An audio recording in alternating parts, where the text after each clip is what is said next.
पैगंबर, क्या तुमने उस शख्स को देखा जिसने अपनी ख्वाहिश नफ्स को अपना माबूद बना रखा है? तो क्या तुम उसके जिम्मेदार हो सकते हो? या तुम ये ख्याल करते हो कि उनमें अक्सर सुनते या समझते हैं? नहीं, ये तो चौपायों की तरह के हैं, बल्कि उनसे भी गए गुजरे। भला तुमने अपने परवरदिगार की कुदरत को नहीं देखा कि वो साए को किस तरह दराज करके फैला देता है, और अगर वो चाहता तो उसको बेहरकत ठहरा रखता। फिर हम सूरज को उसका रहनुमा बना देते हैं, फिर हम उसको आहिस्ता आहिस्ता अपनी तरफ समेट लेते हैं। और वही तो है जिसने रात को तुम्हारे लिए पर्दा और नींद को आराम बनाया और दिन को उठ खड़े होने का वक्त ठहराया। और वही तो है जो अपनी रहमत यानी मेघ के आगे हवाओं को खुशखबरी बनाकर भेजता है, और हम आसमान से पाक निथरा हुआ पानी बरसाते हैं ताकि उससे शहर मुर्दा यानी बंजर जमीन को जिंदा कर दें, और ताकि हम वो पानी बहुत से और आदमियों को जो हमने पैदा किए हैं पिलाएं। और हमने इस कुरान की आयतों को तरह तरह से लोगों में बयान किया ताकि वो नसीहत हासिल करें, मगर बहुत से लोगों ने इनकार के सिवा कबूल न किया। और अगर हम चाहते तो हर बस्ती में डराने वाला भेज देते। तो तुम काफिरों का कहा न मानो और उनसे इस कुरान के हुक्म के मुताबिक बड़े शद्दोमत से लड़ो। और वही तो है जिसने दो दरियाओं को मिलाकर चलाया, एक का पानी शीरी है प्यास बुझाने वाला, और दूसरे का खारी कड़वा, और दोनों के दरमियान एक पर्दा और मजबूत ओट बना दी है। और वही तो है जिसने पानी से आदमी पैदा किया, फिर उसको ददियाल, ननिहाल और ससुराल वाला बनाया। और तुम्हारा परवरदिगार हर तरह की कुदरत रखता है। और ये लोग अल्लाह को छोड़कर ऐसी चीज की परस्तिश करते हैं कि जो न इनको फायदा पहुंचा सके और न नुकसान।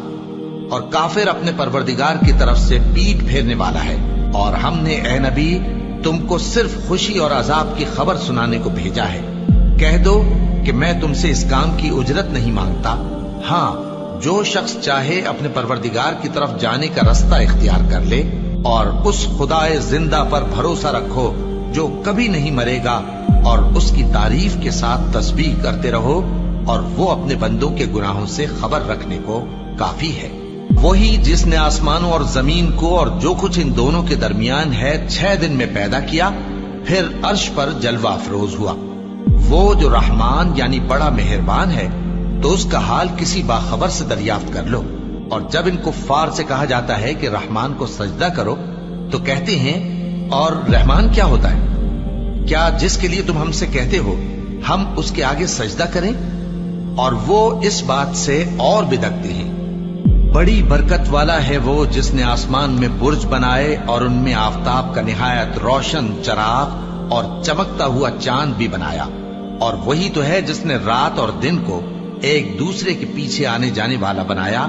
ये बातें उस शख्स के लिए जो गौर करना चाहे या शुक्रगुजारी का इरादा करे, सोचने और समझने की हैं। और रहमान के बंदे तो वो हैं जो जमीन पर आहिस्तगी से चलते हैं, और जब जाहिल लोग उनसे जाहिलाना गुफ्तगू करते हैं तो सलाम कहते हैं। और वो जो अपने परवरदिगार के आगे सजदे करके और इज्जो अदब से खड़े रहकर रातें बसर करते हैं। और वो जो दुआ मांगते रहते हैं कि ऐ परवरदिगार, दोज़ख के अजाब को हमसे दूर रखियो कि उसका अजाब चिमटने वाला है। बेशक दोज़ख ठहरने और रहने की बहुत बुरी जगह है। और वो कि जब खर्च करते हैं तो न बेजा उड़ाते हैं और न तंगी को काम में लाते हैं, बल्कि एतदाल के साथ, न जरूरत से ज्यादा न कम। और वो जो अल्लाह के साथ किसी और माबूद को नहीं पुकारते, और जिस शख्स को मार डालना अल्लाह ने हराम किया है उसको कत्ल नहीं करते मगर जायज तरीक यानी शरीयत के हुक्म से, और बदकारी नहीं करते। और जो ये काम करेगा सख्त गुनाह में मुब्तला होगा। क़यामत के दिन उसको दूना अजाब होगा और वो जिल्लत व ख्वारी से हमेशा उसमें रहेगा। मगर जिसने तौबा की और ईमान लाया और अच्छे काम किए, तो ऐसे लोगों के गुनाहों को अल्लाह नेकियों से बदल देगा। और अल्लाह तो बख्शने वाला है, मेहरबान है। और जो तौबा करता और अमल नेक करता है तो बेशक वो अल्लाह की तरफ रुजू करता है। और वो जो झूठी गवाही नहीं देते, और जब उनको बेहुदा चीजों के पास से गुजरने का इत्तेफाक हो तो शरीफाना अंदाज से गुजरते हैं। और वो कि जब उनको उनके परवरदिगार की बातें समझाई जाती हैं तो उन पर अंधे और बहरे होकर नहीं गिरते, बल्कि गौर फिक्र से सुनते हैं। और वो जो दुआ मांगते हैं कि ऐ परवरदिगार, हमको हमारी बीवियों की तरफ से और औलाद की तरफ से आंखों की ठंडक अता फरमा और हमें परहेजगारों का इमाम बना। इन सिफात के लोगों को उनके सब्र के बदले ऊंचे ऊंचे महल दिए जाएंगे और वहां फरिश्ते उनसे दुआ व सलाम के साथ मुलाकात करेंगे। उसमें वो हमेशा रहेंगे और वो ठहरने और रहने की बहुत ही उम्दा जगह है। कह दो कि अगर तुम अल्लाह को नहीं पुकारते तो मेरा परवरदिगार भी तुम्हारी कुछ परवाह नहीं करता।